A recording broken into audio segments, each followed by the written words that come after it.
capítulo 2. Hoje o pastor Marcos, quando ele falou, vamos ler o Evangelho de Lucas, capítulo 22, aí eu pensei que ele ia pegar no mesmo capítulo. Se fosse ele pega no mesmo capítulo, certamente ia ser no meu versículo. Mas Deus é bom, né? Deus é bom o tempo todo Deus é bom. Todos achamos? Lucas, capítulo 2, a partir do versículo 39. Todos acharam? Então vamos orar, já que todos acharam. Eterno Deus e misericordioso Pai, nós queremos te agradecer. E nesse instante eu quero te agradecer pelo privilégio, Senhor, de ler a Tua Palavra, de poder, ó Deus, ser um instrumento Teu nesse instante em que a Tua Palavra é ministrada. Seja eu um mero instrumento em Tuas mãos, eu quero te consagrar, Senhor, este lugar, este momento, para tudo que o Senhor vai fazer. E que a Tua Palavra lida aqui seja como o efeito da palavra quando Isaías diz que a palavra do Senhor não volta vazia. Eu te agradeço por isso, e em nome do Senhor Jesus. Lucas capítulo 2, a partir do versículo 39, nos diz assim: assim que cumpriram tudo o que a lei do Senhor exigia, voltaram para a sua cidade de Nazaré, na Galileia.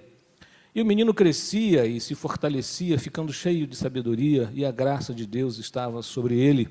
Seus pais iam todos os anos a Jerusalém para a festa da Páscoa. Quando Jesus completou 12 anos, eles subiram para Jerusalém de acordo com o costume da festa. E passados os dias da festa, ao regressarem, o menino Jesus ficou em Jerusalém sem que seus pais soubessem. Pensando que ele estivesse entre os companheiros de viagem, andaram o caminho de um dia e passaram a procurá-lo entre os parentes e conhecidos. Como não o acharam, voltaram a Jerusalém à busca dele. 3 dias depois, eles o acharam no templo, sentado entre os doutores, ouvindo-os e fazendo perguntas. E todos os que o ouviam ficavam admirados com a sua inteligência e com as suas respostas. Quando o viram, ficaram maravilhados, e a sua mãe lhe disse: filho, por que fizeste isso conosco? Teu pai e eu estávamos te procurando muito ansiosos. Ele lhes respondeu: por que me procuravais? Não sabeis que eu devia estar na casa do meu pai? Mas eles não entenderam o que ele lhes disse. E ele desceu com seus pais, indo para Nazaré, e obedecia a eles, e a sua mãe guardava todas essas coisas no coração. Versículo 52 diz assim: Jesus crescia em sabedoria, em estatura e em graça diante de Deus e dos homens. Amém?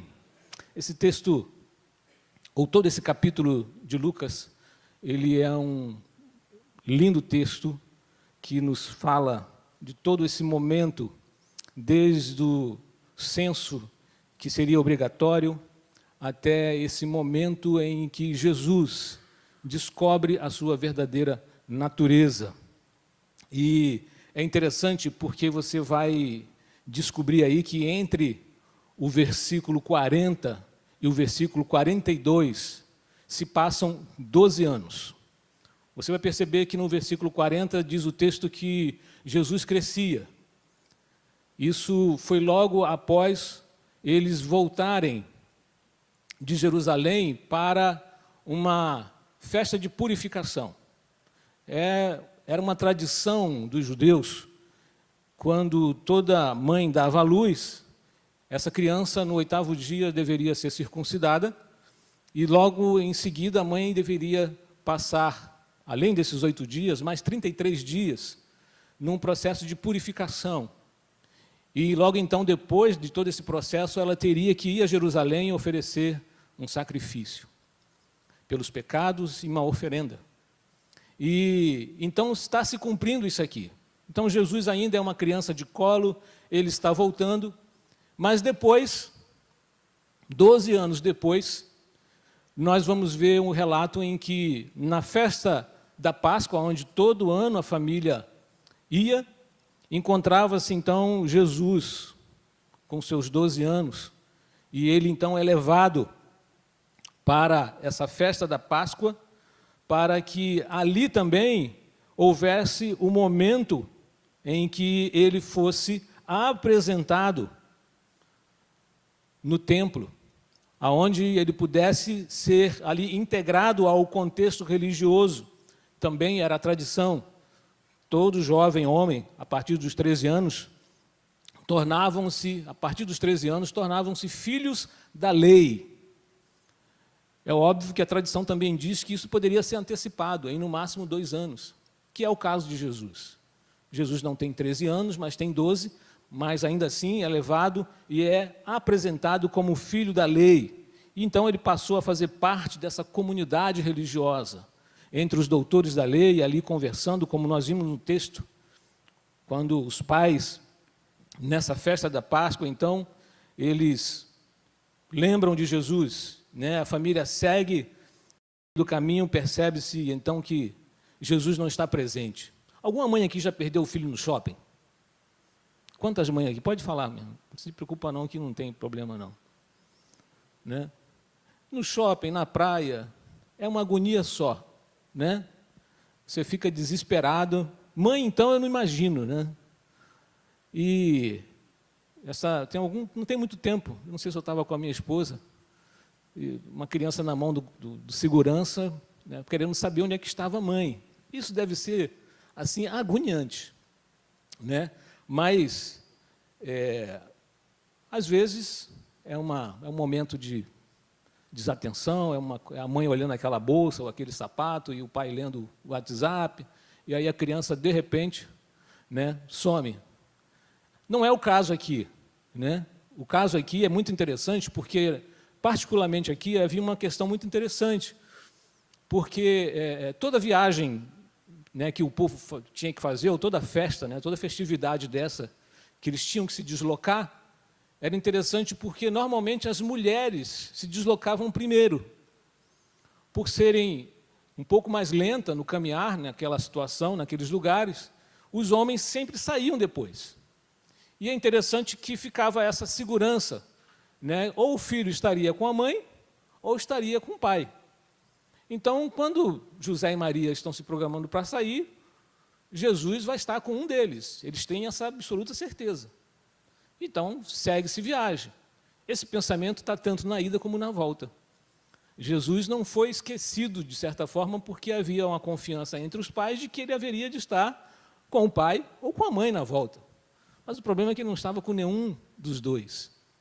Né? E nós encontramos essa situação aqui em que eles têm que voltar para Jerusalém, depois de procurar durante 24 horas e perguntar à família toda. No meio da multidão ele não está, então eles voltam para Jerusalém e encontram ali esse menino no templo, perguntando, questionando, fazendo perguntas, surpreendendo a todas as pessoas, como nós vimos ali. E nesse momento, a Bíblia nos diz que Jesus toma essa consciência de que ele não era como os outros meninos, ou não era como os outros homens da lei, nesse caso, como um filho da lei. Ele percebe, então, ali, naquele momento, em que ele não é igual aos outros meninos. Ele percebe que tem um quê diferente. E aqui, Marcos está nos relatando a história do dia em que Jesus descobre de que ele era filho de Deus. Não dá para imaginar que Jesus, aos 3 meses de nascido, já tinha essa certeza, né? Como bebê. Isso seria, os estudiosos não têm isso em menor cotação, não tem essa possibilidade. E é nesse momento, depois de ouvir os seus pais, depois de verem todo esse testemunho, de ver esse testemunho na sua casa, enfim, então ele descobre a sua natureza. E é interessante que, nesse processo de descoberta aqui, a gente vai percebendo algumas lições muito preciosas. Embora o meu pastor tenha me pedido para pregar para os jovens, né, ele me deu 20 minutos, gente, isso vai ser um milagre, viu? 8h15, eu escutei uma chuva caindo muito pesada, não tem pressa de sair daqui de dentro. Mas, Jesus, ele, nesse momento, dessa descoberta que é de suma importância para nós, né, no decorrer da história, para toda a humanidade, mas esse momento de desenvolvimento dele, de descoberta dele, não interfere, essa descoberta que ele faz da sua natureza divina, não interfere em nenhum momento no seu desenvolvimento humano. Jesus descobre que é o Filho de Deus. E a resposta, e isso fica claro na resposta que ele dá para sua mãe. Por que me procuras? Não sabia vós que eu deveria de estar na casa do meu pai? Naquele instante, então, José perde esse título, né? de pai. Jesus agora sabe quem é o seu pai, quem o enviou. Mas, queridos, pense aqui comigo, porque essa informação, essa descoberta não interfere no seu desenvolvimento humano, muito pelo contrário, ela se faz necessário, ela se fez necessário para os propósitos de Deus.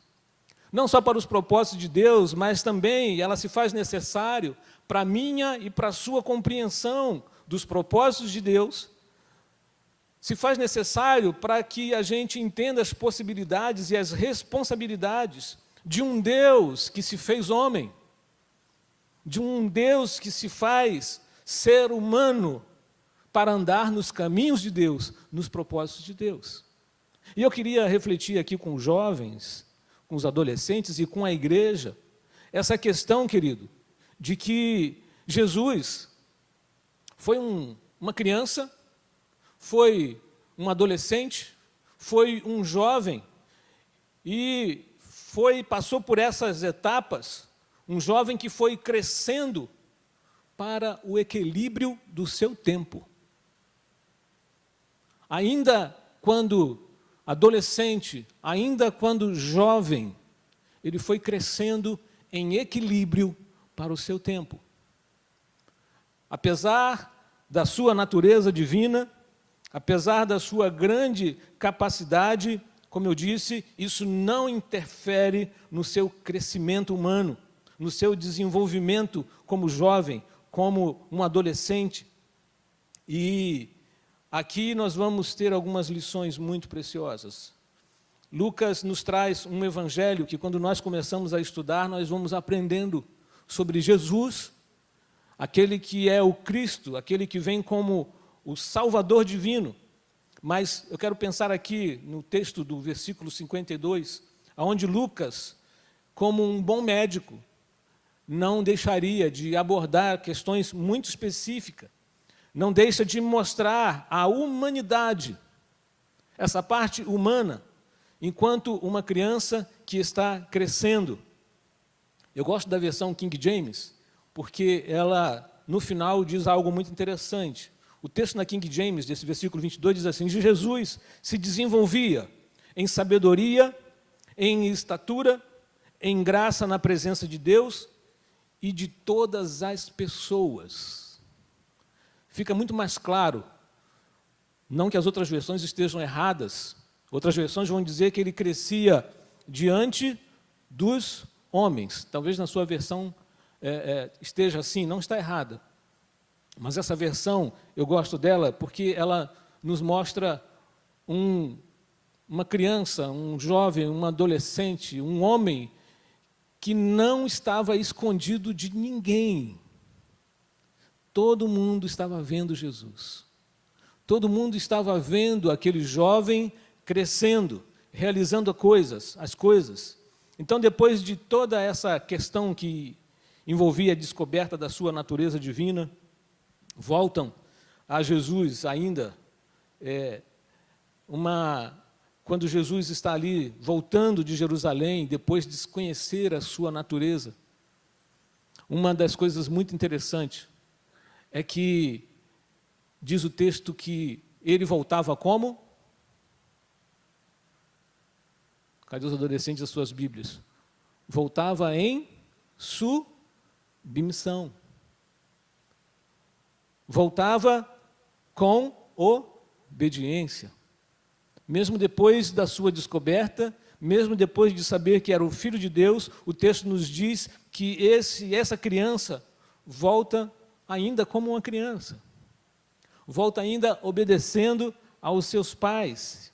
E é uma descoberta que não o faz uma pessoa mais orgulhosa. O saber quem ele era, o saber o que ele tinha, não o torna uma criança mais orgulhosa, não o faz uma pessoa que vai desprezar as outras, a ninguém. E Jesus foi um jovem que cresceu nesse equilíbrio perfeito para o seu tempo. Nós precisamos olhar, ou eu olho, e acredito que a maioria dos pais e os mais adultos estejam olhando para essa nova geração. O próprio jovem, quando olha para a sua geração, o que é que está vendo? Do que são capazes os jovens dessa geração? O que podem fazer ou o que estão fazendo esses jovens dessa geração? O texto vai nos dizer que Jesus crescia em sabedoria, crescia em estatura. Lucas estabeleceu aqui o que nós podemos entender como um desenvolvimento normal de um ser humano completo. Eu quero olhar para esse lado, eu quero que você me ajude a olhar para esse crescimento de Jesus, não como algo intocável, não como algo impossível, não como algo somente para aquele menino que era o Filho de Deus, que foi gerado no ventre de Maria pelo Espírito Santo. Mas o que Lucas estabelece aqui para nós é que podemos e devemos entender esse desenvolvimento normal de um homem que se desenvolve no seu intelecto, se desenvolve no seu físico, se desenvolve no seu espiritual e se desenvolve no seu social. Esse é Jesus, esse é o jovem Jesus, um jovem que cresce para o seu perfeito equilíbrio, para o seu tempo. É um jovem que cresce para esse equilíbrio do tempo, ele cresce de dentro para fora. O texto diz que Jesus crescia em sabedoria. E sabedoria aqui não era criança esperta, não era criança malandra, não era criança cheia de ginga, era criança. Jesus tinha o seu cognitivo muito ligado nas coisas. A palavra que está aqui é a palavra sofia, que dá origem à palavra filosofia. Ele crescia na cabeça, ele crescia na sua mente, e é óbvio que ele crescia também em estatura. Era o desenvolvimento natural. Mas uma coisa que me chamou a atenção, quando o autor diz que ele crescia em estatura, é muito interessante a palavra que está aqui. Porque a palavra que é colocada aqui, ela não está dando sentido só ao tamanho. Porque a palavra aqui, ela abrange ao aspecto de que Jesus está crescendo por dentro, ele está crescendo de dentro para fora, mas ele está crescendo como um ser humano. Ele está crescendo como alguém que está pronto para ser saudável. A palavra aqui no grego seria elekia. Existem duas palavras no grego que determinam a questão de ser, a questão do tamanho, coisa pequena ou coisa grande. Elikia e alikia, ou alikio.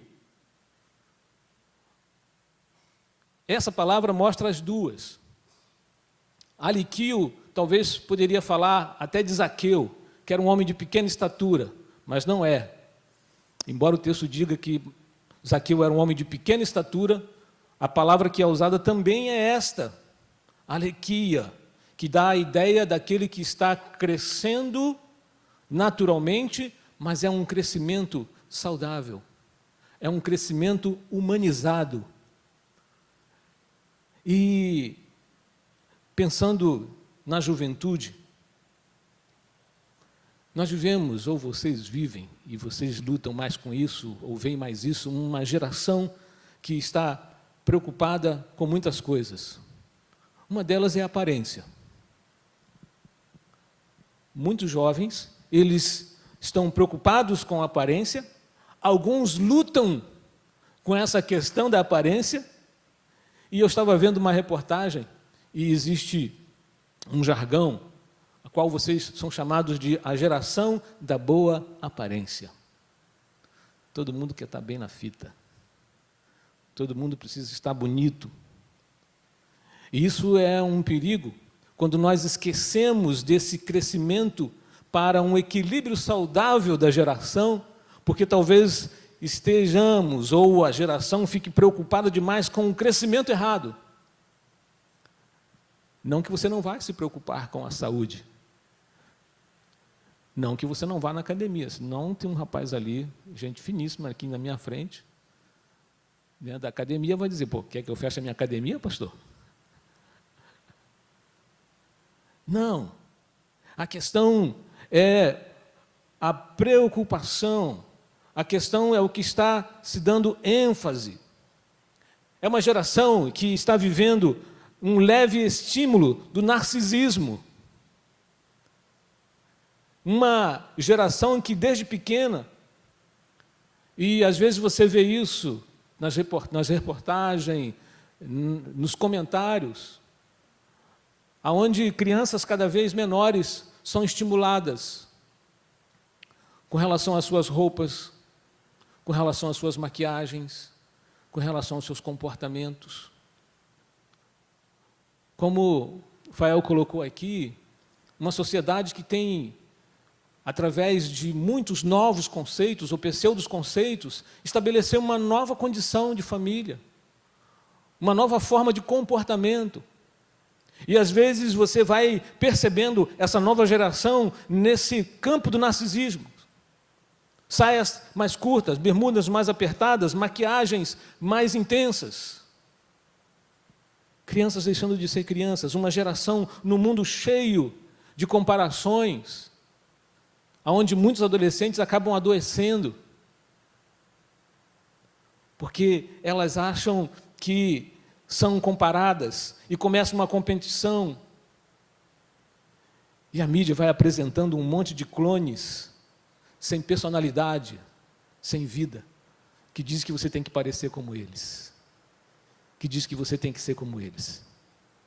Jesus crescia em estatura, não era só o corpo, não se desenvolvia só no corpo, porque isso era natural, mas era um crescimento aonde ele tinha noção do que era necessário para a sua vida, do que ele precisava, do que ele tinha que fazer, do que era mais importante. E alguns crescem mais do que outros, né, Maico? Dá até inveja, né? Um jovem de 1,90 m. Eu não entrei muito nessa regra, né? Eu não cresci muito, né? E quanto menos a gente cresce, né, melhor é o nosso ditado, não é verdade? Quanto menor o sujeito, melhor o ditado desse. Conhece aquele ditado? La mienne perfection de Bélier. Não entenderam nada, né? Le mieux parfum, ça donne de petit, de bouti. Os melhores perfumes estão nos pequenos frascos. Isso é ditado de baixinho, entendeu? Mas uma geração onde muitos pensam mais em expandir a beleza externa do que a sua beleza interna. Jesus crescia em sabedoria, crescia em estatura, mas de uma forma que via-se a humanidade dele. Não era a preocupação dele. A preocupação de Jesus não era expandir o seu corpo. Uma jovem que escreve muito em blogs, chamado Magnólia Leal, ela tem uma excelente frase, ou uma expressão, quando ela diz: expandir a nossa mente depende da capacidade de cada um em concentrar-se no foco que deseja atingir. Somos responsáveis pela realidade que criamos. Você quer crescer de uma forma equilibrada para a sua geração? Tenha sabedoria. cresça em todos os aspectos. Não foque apenas um aspecto. Jesus era um jovem que crescia de uma forma que o preparava para atingir o seu alvo. Como você está crescendo? Aonde você está crescendo? Jesus também era um jovem que crescia para um equilíbrio do seu tempo, porque ele crescia para os outros. Jesus estava crescendo para os outros. Jesus, como filho, o primeiro filho, o mais velho, ele aprendeu a profissão do pai. O pai era carpinteiro ou marceneiro, e ele então aprendeu a profissão do pai. Aprendeu a fazer tudo aquilo que o pai aprendeu, fez, lhe ensinou, e ele se tornou um tecton. Tecton, né? Parece uma marca de ferramenta, né? Mas tecton é marceneiro, ou carpinteiro em grego. Mas o interessante é que essa palavra que está lá diz que Jesus não era só marceneiro. Jesus era alguém com uma habilidade de fazer qualquer coisa com madeira, com tijolos ou outro material. Hoje seria um faz-tudo, alguém com especialidade em madeira, mas que estava pronto para fazer tudo. Jesus cresceu numa aldeia e certamente nesse momento em que ele está aprendendo, fabricando, produzindo, Jesus devia ser um jovem onde se colocava à disposição das pessoas, porque era um costume, era um hábito. Estar ali não só para ele, mas para as pessoas. Faz parte, ou fez parte do crescimento dele, aprender a ser útil. Aprender a ser útil. Quando o seu pai morre, quando José morre, Jesus tem que assumir a responsabilidade do cuidado e do sustento. E ele não poderia fazer isso se ele não tivesse crescido para os outros. Jesus não poderia ser útil nem para sua mãe, nem para a sua comunidade, e nem para Deus, se ele não crescesse também para os outros. Ele aprendeu isso, ele desenvolveu essa habilidade de servir. Antes de Jesus nos dizer, servir um aos outros, ele serviu um aos outros. Antes de Jesus nos mandar a amar o próximo, ele amou o próximo. Uma geração que cresce para o equilíbrio da sua geração, ela cresce para os outros. Se nós, você jovem, e se nós, igreja, queremos continuar crescendo para o equilíbrio da nossa geração, nós precisamos crescer para os outros. Nós precisamos nos importar com os outros. Nós precisamos aprender a nos doar aos outros. Jesus dá essa lição enquanto jovem, enquanto ainda um adolescente, antes dele dar o pão, ele foi o pão. Quando nós vamos ler nas Escrituras, eu sou o pão da vida, eu sou a água da vida. Isso são lições das quais, ou a qual ele viveu intensamente enquanto jovem. Enquanto ali responsável pela sua família. Muitos estão, muitas vezes, querendo terminar muitas coisas na sua vida para depois ser útil a alguém. Muitos estão ainda, às vezes, tentando solucionar ou terminar aquilo que começou para si mesmo, para depois começar para os outros. Muitos jovens acham ainda que há tempo demais sobrando para servir depois os outros. Jesus nos ensina que é sempre tempo para os outros também. Você quer ser um jovem que vai crescer para o equilíbrio da sua geração? Cresça para os outros. Cresça para os outros. A mãe de Jesus experimentou muito disso, enquanto o filho mais velho, enquanto o irmão mais velho Toda a família experimentou isso. E com certeza eu acredito que aquela comunidade aonde ele estava experimentou que ele crescia também para os outros. E um jovem que cresce para o equilíbrio do seu tempo, cresce para Deus. Você precisa crescer para Deus. Todo o tempo. Quando Mateus escreve ali no capítulo 6, portanto, não se preocupem dizendo o que vamos comer, o que vamos beber, ou o que vamos vestir, pois os pagãos é que correm atrás dessas coisas, mas o Pai Celestial sabe que vocês precisam. Busquem, pois, em primeiro lugar, o reino dos céus, a sua justiça, e todas essas coisas os serão acrescentadas. Deixa eu fazer uma pergunta para você. Seja sincero com você mesmo. E responda para você mesmo. Quanto tempo você passa da sua vida sendo consumido pela preocupação das suas coisas? Isso é uma pergunta para todos nós. Quanto tempo nós passamos preocupados? Quanto tempo nós investimos na nossa vida com as coisas, com as outras coisas, com as nossas coisas? E eu não quero dizer aqui a preocupação com comer, com beber ou com vestir, mas é a preocupação com tantas outras coisas.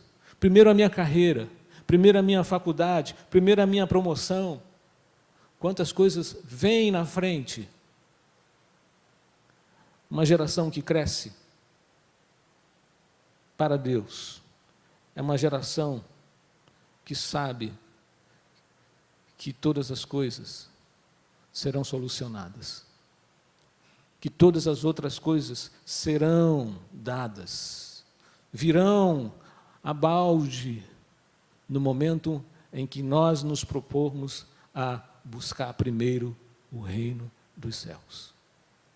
Uma geração que cresce para fazer a diferença no seu tempo, que cresce para equilibrar o seu tempo, é uma geração que cresce para Deus. Ela não cresce para a igreja, ela não cresce para uma denominação, ela não cresce para alguém, ela cresce para Deus. Porque é Deus quem faz os milagres, é Deus quem opera as maravilhas, é Deus quem nos desloca, quem tira e quem coloca. Portanto, nós precisamos investir nele primeiro. Mas, pastor, o senhor está querendo que eu largue minha faculdade, que eu largue meu emprego? Não. Estou dizendo que isso não pode nos consumir. Estou dizendo que isso não pode ser a nossa bússola. Estou dizendo que isso não pode roubar o menor segundo do tempo que Deus quer que nós tenhamos com Ele. Amém? Uma geração que vai fazer a diferença, como Cristo fez, enquanto ainda adolescente, enquanto ainda jovem. É uma geração que se preocupa em fazer a vontade de Deus. Tenha cuidado e aprenda a confiar plenamente naquilo que Deus está lhe dizendo. Confie naquilo que Jesus deixou escrito, naquilo que Deus deixou escrito e o que Ele pode fazer na sua vida. O que as pessoas podem fazer, isso não pode nos dizer nem nos dar totalmente a direção. Mas o que Deus fala, o que Deus quer, isso é importante. Amém? Vamos orar? E vamos agradecer ao Senhor